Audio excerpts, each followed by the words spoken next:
Iniciando a conversa de redação, participação do Eduardo Costa, do Júnior Moreira, da nossa colunista de economia Rita Mundim e do sociólogo, doutor em sociologia, Luiz Flávio Sapori. Você, ouvinte da Itatiaia, é nosso convidado pelo WhatsApp do jornalismo, 99996-7074. Você manda pra gente a mensagem de texto com seu nome, o bairro, a cidade onde você está falando e a sua opinião para interagir com a gente aqui. Eleições nos Estados Unidos. Com Biden à frente, Trump volta a dizer que há fraudes na apuração dos votos. E Bolsonaro volta a defender o voto impresso no Brasil. Luiz Flávio Sapori, bom dia, prazer revê-lo. Bom dia, Eustáquio, Júnior, Rita, Eduardo e ouvinte do Conversa, também é um prazer revê-lo. Na quarta-feira tivemos um pequeno imprevisto, mas apenas um imprevisto. Tá certo. Né? Bom, vamos por partes, né? Um tema importante, tanto a questão do Trump quanto a declaração do Bolsonaro merecem, acho que, uma reflexão mais detalhada hoje aqui no Conversa. Eustáquio, no que diz respeito ao Trump, as manifestações recentes dele, a de ontem foi, né? Ontem à noite, né? Foi a mais contundente, a mais preocupante, revelam não apenas um político, né, mal perdedor. Ele está se mostrando alguém que não está aceitando os resultados das urnas, que praticamente já estão confirmadas, né, Eustáquio? É uma questão de tempo até que o Biden oficialize a sua vitória, né? Não há mais dúvidas de que esse processo é reversível. Então, o Trump se revela um mau perdedor, uma pessoa arrogante, né, prepotente, e que não aceita, e está manifestando claramente que não aceita as regras do jogo democrático. E, nesse sentido, as declarações dele, a postura dele, uma grande liderança do Partido Republicano. Hoje ele é a principal liderança do Partido Republicano dos Estados Unidos. As declarações dele constituem uma grave ameaça à estabilidade institucional daquele país. Algo que talvez eles nunca viram, né? Eles nunca presenciaram, eles nunca testemunharam. De maneira geral, a sociedade norte-americana está estupefata com esse tipo de situação e com a ameaça concreta não apenas de uma judicialização. A questão não é só a judicialização.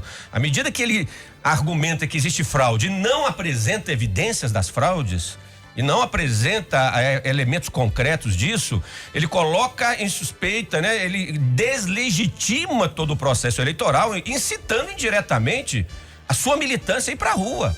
O maior risco é esse, Eustáquio, né? É um acirramento político, ideológico e das ruas. Então, é uma ameaça grave, uma situação que não é simples. Então, não se trata apenas do jus esperniandis do Trump. E mais do que isso, o trumpismo, mais do que a pessoa do Trump, há uma conformação hoje ideológica nos Estados Unidos, né? Um conjunto de ideologias de extrema direita representadas nesse personagem. O trumpismo está se mostrando claramente uma realidade preocupante, consolidada, né? Uma votação bastante expressiva, e mais uma realidade que coloca em xeque toda uma tradição democrática daquele país. Então eu vejo com muita preocupação, o mundo vê com preocupação, as implicações internacionais, né, desse tipo de situação são claras. Então não é um fenômeno que diz respeito apenas aos norte-americanos. Quanto à declaração do Bolsonaro, vocês me desculpem que eu estou me estendendo um pouco mais, mas eu acho que é um tema importante. As declarações do Bolsonaro foram infelizes, mais uma vez, né? Inoportunas, infelizes. Nós estamos vendo como o sistema eleitoral norte-americano, que ele é anacrônico, né? Ele é artesanal, ele é quase que pré-histórico. É a manipulação de papel, é de xerox aqui, é documento acolá, é algo que nós vivenciamos no século XX ainda, né? Décadas passadas. O sistema eleitoral brasileiro é o mais confiável do mundo, não há mais dúvida em relação a isso. O voto eletrônico, as urnas, são absolutamente muito mais confiáveis do que o que está acontecendo, né, no modelo eleitoral norte-americano. Eu me pergunto, a troca de que o presidente Bolsonaro vem a público para dar uma declaração dessa? Sabe o que isso me lembra, Eustáquio? E aí já passo a palavra para meus amigos e para a Rita. O Trump já está falando e colocando em xeque o sistema eleitoral norte-americano já há alguns meses. Antes das eleições, ele já sinalizava a não confiabilidade, né, dos votos pelo correio, já antevendo uma possível derrota. Então ele aproveita disso para deslegitimar a vitória do opositor. Isso é típico de um político autoritário. Me preocupa muito o presidente Bolsonaro estar na mesma toada. A nossa eleição presidencial é 2022 e o Bolsonaro já está com discurso de que as urnas eletrônicas não são confiáveis. Me preocupa muito. A declaração do Bolsonaro ontem foi inoportuna, infeliz, absolutamente anacrônica diante do que nós estamos testemunhando, né, nos Estados Unidos. Ô, Rita Mundim, como é que fica a economia, como é que fica o mercado nesse momento de indefinição? Há um favoritismo de Joe Biden, mas há uma indefinição ainda. Olha, o mercado, ele vinha passando por uma realização de lucros antes do início do processo eleitoral. Então, ele tinha caído muito. Com a possibilidade de vitória de Joe Biden, tanto as bolsas asiáticas, em especial as bolsas chinesas e as bolsas europeias, que são, né, a China e os europeus eram alvo de difíceis negociações com o presidente americano. Então, lá na Europa, as bolsas subiram por 5 dias consecutivos. Por aqui, nós tivemos 4. E na Ásia, essa madrugada, apesar do clima ter piorado, né, por causa da provável judicialização do resultado eleitoral, nós tivemos, as bolsas europeias estão agora em queda, a Ásia continua subindo e a abertura nos Estados Unidos deve ser em queda. Os mercados futuros já apontam uma queda em torno de 1%. Mas vamos lá. O Joe Biden, para o mercado, inclusive para Wall Street, ele poderá trazer uma recuperação mais rápida da atividade econômica, porque o pacote dos democratas, a injeção de dinheiro na economia, será muito maior do que aquele proposto pelos republicanos. Então, em caso de vitória de Joe Biden, mais de 2 trilhões de dólares devem ser injetados na economia. O Trump queria inicialmente injetar 1 trilhão e meio. O presidente do Banco Central ontem teve reunião lá nos Estados Unidos, do Comitê de Política Monetária. As taxas de juros foram mantidas, mas depois da reunião, o presidente do Banco Central voltou a falar que a postura do Banco Central é uma postura de preocupar com a geração de empregos e que é necessário esse pacote com a maior urgência possível. Então, diante de tanta injeção de dinheiro na economia, o que deve acontecer também no Reino Unido, mais dinheiro, os mercados reagiram favoravelmente. Mas hoje, diante das incertezas que podem ser trazidas pelo Trump, os mercados estão mais cautelosos. Mas é isso, e infelizmente eu morei nos Estados Unidos, eu tenho família lá, né, naqueles programas de intercâmbio, e eu convivo quase que diariamente com a minha família americana, pelo telefone, pelo WhatsApp, e eu vou falar para vocês, eles são tradicionais, são da Pensilvânia, e eles me disseram o seguinte, que por maior que o Trump se acha, a democracia americana é muito maior do que ele. E eu acredito que o Trump não vai se dar bem nessa, não. Os americanos são muito patriotas e os próprios republicanos estão contra essa tentativa dele de melar as eleições, porque para os americanos a legitimação do novo presidente é dada pelo reconhecimento daquele que perdeu. E o Trump se recusa a admitir que perdeu. Ô Eduardo, sobre essa declaração do presidente Jair Bolsonaro defendendo o voto impresso no Brasil, aqui pelo WhatsApp, o Eduardo Farias de Contagem está falando o seguinte: eu confio nas urnas, mas como é a apuração? Quero o comprovante impresso. Bom dia para você.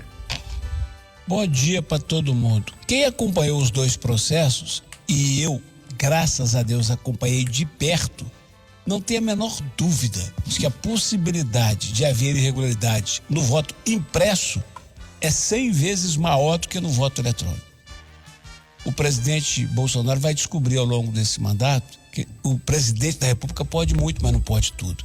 Ele foi eleito com a urna eletrônica, será reeleito com ela ou vai perder com ela. E lá nos Estados Unidos eu gostei, foi das TVs lá, que o Trump, de tanto falar mentira, começou a falar que estava ganhando. Os caras, presidente, senhores telespectadores, com a devida permissão, nós vamos interromper o presidente que está mentindo. Eu estou gostando, essa mora tem que pegar. Toda vez que o cara começar a falar mentira, ele fala assim: Eustáquio, pois não, Eduardo, com licença, o senhor está mentindo. Toca a bola. Ô Júnior Moreira, e para você, eleições nos Estados Unidos e a fala do presidente Bolsonaro voltando a defender o voto impresso. Bom dia mais uma vez. Bom dia mais uma vez para todo mundo. Eustáquio, já foi falado muita coisa sobre esse assunto todo aqui, e depois de todo mundo ter explanado o que acha, o que pensa, eu só posso dar um diagnóstico. E o diagnóstico vale tanto pro Trump quanto pro Bolsonaro, né? Um é aprendiz do outro, né? síndrome do que está por vir. É isso. Né? Eles já começam a preparar, porque se acontecer o que eles não querem, que é o caso da derrota, olha, foi as urnas, olha, foi o voto dos Correios, olha, foi isso, foi aquilo, mas nunca é a população que não quis votar naquele candidato. Então é síndrome do que está por vir. Basicamente o síndrome de um perfil autoritário, totalitário.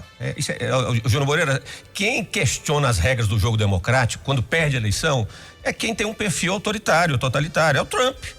É o trumpismo. Né? É por isso que, como bem disse a Rita, também quero acreditar nisso, Rita, a democracia americana vai prevalecer. As instituições dos Estados Unidos são muito mais fortes que o Trump e o trumpismo. Isso certamente também não vai pegar aqui no Brasil, né? A nossa democracia também vai resistir a qualquer tentativas nesse sentido. Júnior Moreira, sem a participação de Alexandre Calil, que está à frente nas pesquisas, a Itatiaia finalizou as sabatinas com os principais candidatos a prefeito de Belo Horizonte, aqueles mais bem colocados nas pesquisas. Pois é, Eustáquio, eu acho que o candidato à reeleição, Alexandre Calil, perdeu a oportunidade de colocar as ideias dele, de conversar em última análise, com o público, né? Nós, naquele momento ali da sabatina, somos representantes dos nossos ouvintes, né? Fazemos as perguntas para que os ouvintes conheçam melhor os candidatos. Então, acho que perdeu uma grande oportunidade de se apresentar, de mostrar as ideias e conversar e também dar explicações, né? Que precisam ser dadas. E no caso dos outros dois candidatos que compareceram, tanto a sabatina com a Áurea Carolina quanto com o João Vitor Xavier, eu acho que nós cumprimos um papel nessa democracia, que foi de perguntar o que tinha de ser perguntado. Os candidatos passaram as ideias, mostraram as propostas e a gente conseguiu ajudar, de uma forma ou de outra, a gente conseguiu ajudar nesse processo eleitoral, que está tão morno ainda, né? Que está tão calmo e que precisava ser um pouco mais debatido. Uma pena que nem todos aceitam o convite. E a sua avaliação, Eduardo Costa, essas sabatinas? Amigo, outro dia o desembargador Eduardo Machado Costa enviou-me um zap dizendo que está convencido, enquanto um jogo de futebol que terminar empatado, render 1 ponto para cada time, o futebol não melhora. Ele acha que se empatou, pontos para ninguém. E isso pode inibir os times que vão para o jogo para fazer o antijogo, para não jogar. Eu acho que o que o prefeito de Belo Horizonte está fazendo, seguindo outros líderes regionais e nacionais que, quando estão na frente, não vão para não se expor, não jogar. É um antijogo. Inacreditável. Como também é inacreditável essa proibição de toda eleição, a gente 2 meses antes não poder falar mais verdades no rádio, na TV.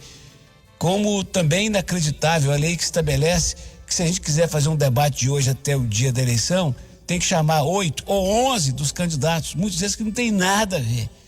Então, essa opção pela entrevista, assim como em outros veículos, na Itatiaia ela privilegiou a ordem de intenção de votos manifestada pelos eleitores até agora. E nem assim o prefeito compareceu. Lamentável.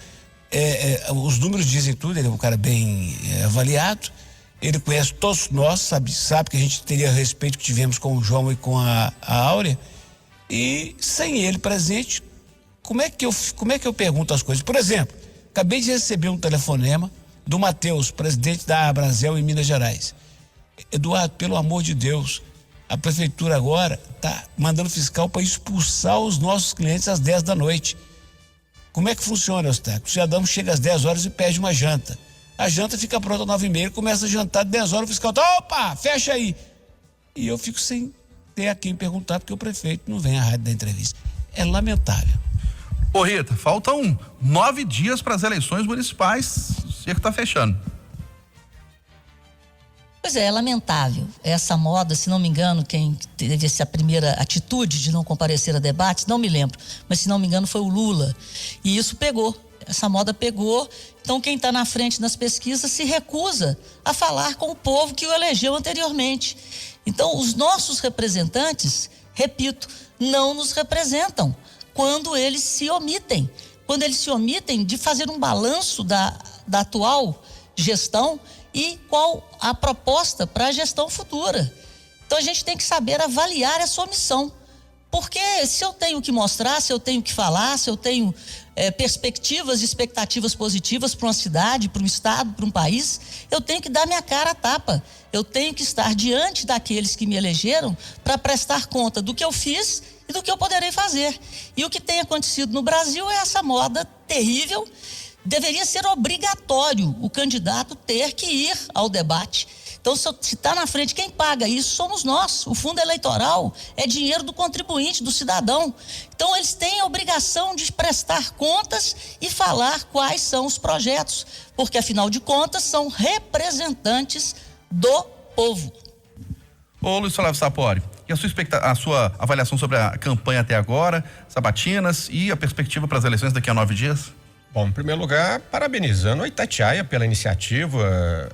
Essa sabatina é importante pro eleitor da capital poder se informar melhor, considerando, né, Eustáquio, que o debate na televisão está muito restrito, né? Acho que não sei nem se vamos ter debates, né? Os debates tradicionais, debates finais. Talvez a Band mantenha. Nem a Band vai manter. A Band fez o primeiro, né? E agora está por cancelar. Então, nem debate, né, Eduardo? Teremos na televisão. Então, o rádio está desempenhando um papel importante, principalmente a Itatiaia, que é a rádio de maior audiência em Minas Gerais, é uma das maiores rádios do Brasil. Então, parabéns a Itatiaia, toda a direção de jornalismo pela iniciativa. Lamento profundamente a postura do prefeito Calil, como todos os colegas aqui do Conversa. O Calil, ele é interessante, ele tem um carisma especial, ele tem uma postura distinta, dizer que não é um político convencional, mas ele está se comportando como um político convencional, né, no mau sentido do termo, né, de repetindo essas manias, né, dos marqueteiros, daquele candidato que está à frente, não de se expor muito para não perder voto, não teria nada a ganhar.